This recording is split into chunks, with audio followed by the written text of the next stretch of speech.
It's the beginning of the year, and as you start planning road trips and getaways for the months ahead, there are a few car accessories you really shouldn't skip if you want to have a smooth trip without any hiccups.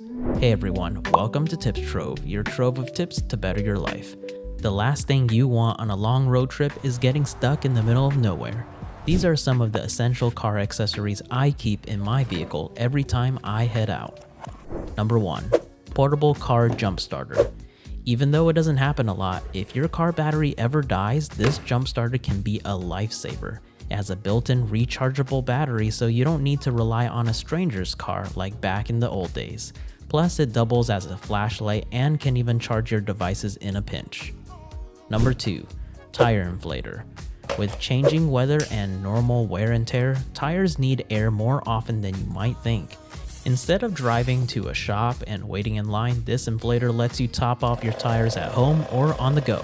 Just plug it into your car's DC power port, set your desired pressure, and you're good to go. Number 3. Portable power station. You never realize how important emergency power is until you actually need it. A portable power station ensures you keep all your essential devices running wherever you are. Whether you need a standard wall outlet, USB ports, or more, this one has you covered. Some models even support solar panels for extra versatility. And number 4. The phone holder.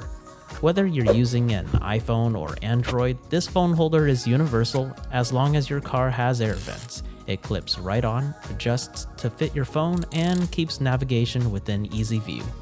This is especially useful if your car doesn't support CarPlay or Android Auto. I've personally used all of these accessories, and more than once they've helped me prevent from being stranded on a road trip. If you're interested in any of them, you'll find the links in the description below. As an Amazon associate, I earn from qualifying purchases, so thank you for supporting the channel. And before you go, make sure to hit that subscribe button for more helpful tips and let me know in the comments. If you're planning any trips this year, where are you headed? This is Tips Trove, thanks for watching, and I'll catch you in the next one.